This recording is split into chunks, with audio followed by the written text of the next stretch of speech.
For all the keys to success that you've mentioned are important. But there was a study at Harvard University that set out to find the star performers, not just in business, but in sport, art, and science as well.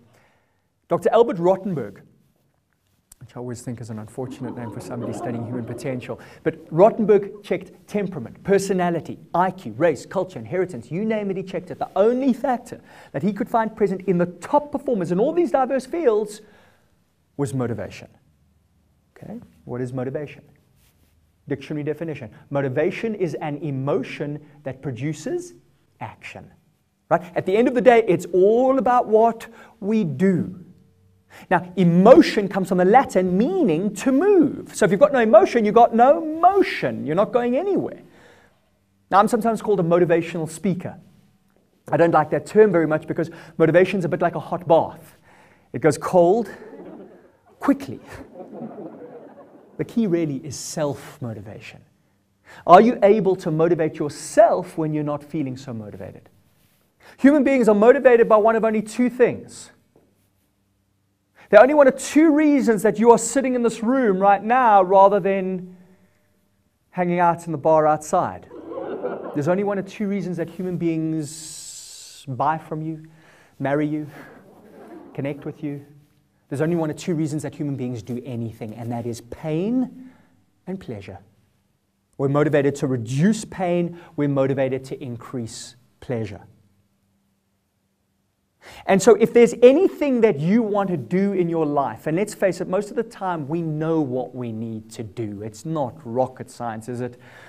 Losing weight, exercise more, eat more healthily, create wealth, get out of debt, spend less. I mean, we know this stuff, right? But why are we not doing it? Because we're not motivated, because we're focusing on the immediate pleasure that comes when you sit in front of the TV with a bag of chips instead of going to the gym, or the immediate pleasure that comes when you overspend instead of getting out of debt and saving, rather than the long-term pleasure, yeah? We're the buy now, pay later generation. Actually, it should be the buy now, worry later generation, because actually later is when we feel the pain. So we defer pain.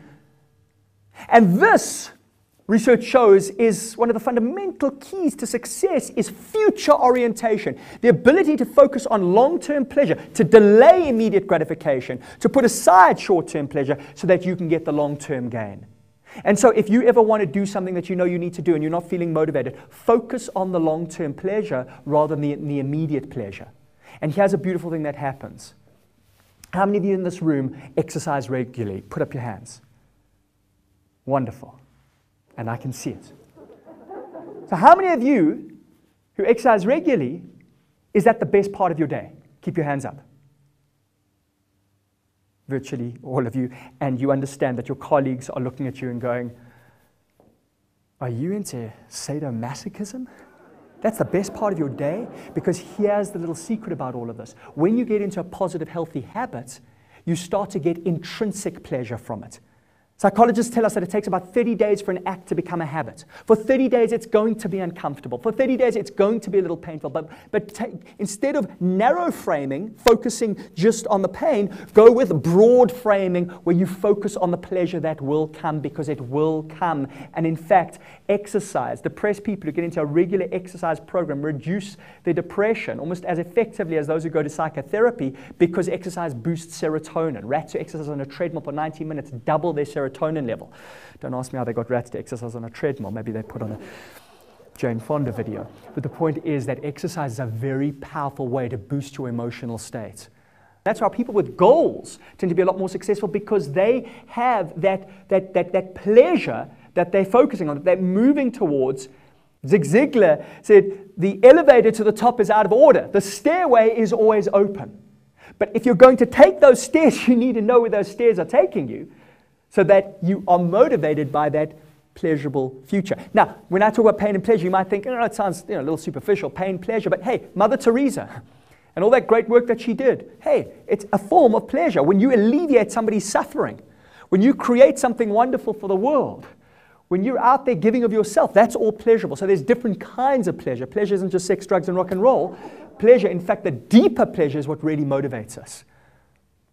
Look, anything that you want to do right now, and the action that you know you need to take to get there. If God came out of the heavens and said, if you don't do this, you will die, do you think you would take some action? You bet, right? Because you'd be seriously motivated. You would have a reason. You would have the avoidance of pain, by the way, which is also a very powerful motivator. A friend of mine's father was a 40-a-day cigarette smoker, tried everything, hypnosis, the patch, the pill, whatever it was, he tried it. One day he gave up smoking. He never knew that day would be the day, but boy, did he give up. He never picked it up again. What happened? He had a heart attack. Sitting in hospital with machines plugged into him was painful. His mortality was painful. The thought of losing 8 years of his life and not having that extra time with his children, that was painful. He didn't have to go to hypnosis, to the patch. He was motivated. And so if you want to motivate yourself, you need to ask yourself, what is the pain that is going to come if I do not take action, and what is the pleasure that will come if I do? Write it down, laminate it, remind yourself every single day, program yourself. Viktor Frankl, the great Holocaust survivor, said, he who has a why to live can bear almost any what. What is your why? Why are you doing what you're doing? What is it that you stand to gain? What is it that you stand to lose if you don't? When you are clear about your reasons, you will be self-motivated.